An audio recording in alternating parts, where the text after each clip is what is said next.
In this video, we will discuss concepts that will help you win more of your PvP matches as a healer class in Undawn. As a heal-first healer, your main goal is to empower and sustain your teammates. However, none of those will be possible after you get eliminated from the game. Therefore, the most important concept to understand first is how to stay alive. We will discuss 3 components of staying alive.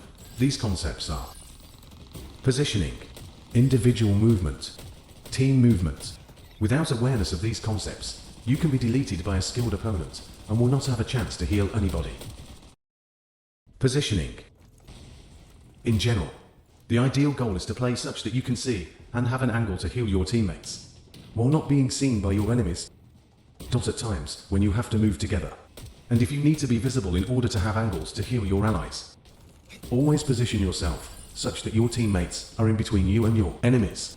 Be able to access your allies, but try not to stand right next to them to avoid getting foamed.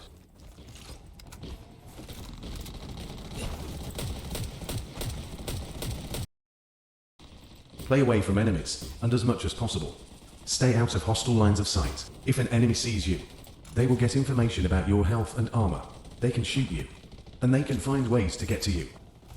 Play near cover. The worst thing you can do against people with decent aim is to walk in the open. In general, always play around areas that provide cover and means to find safety quickly.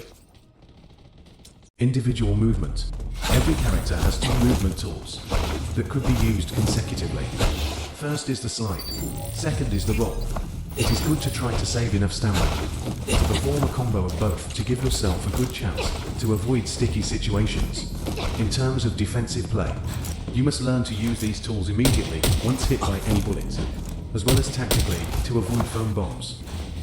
At times you may crouch to reduce your hitbox and be less visible, then move.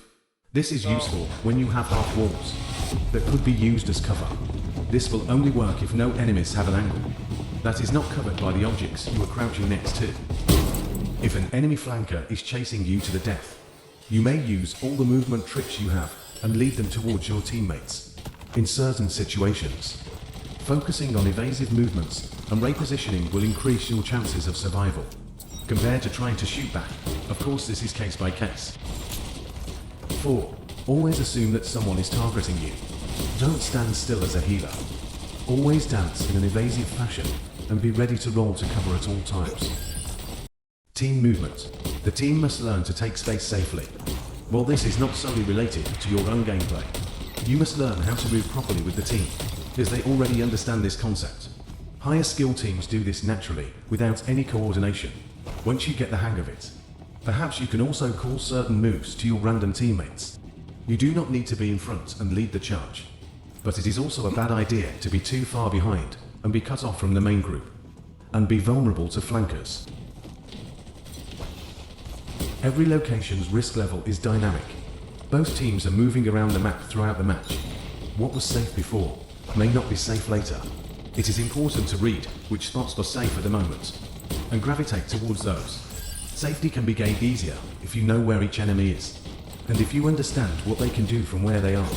Lack of vision or information regarding the whereabouts of the enemies will make more spots dangerous.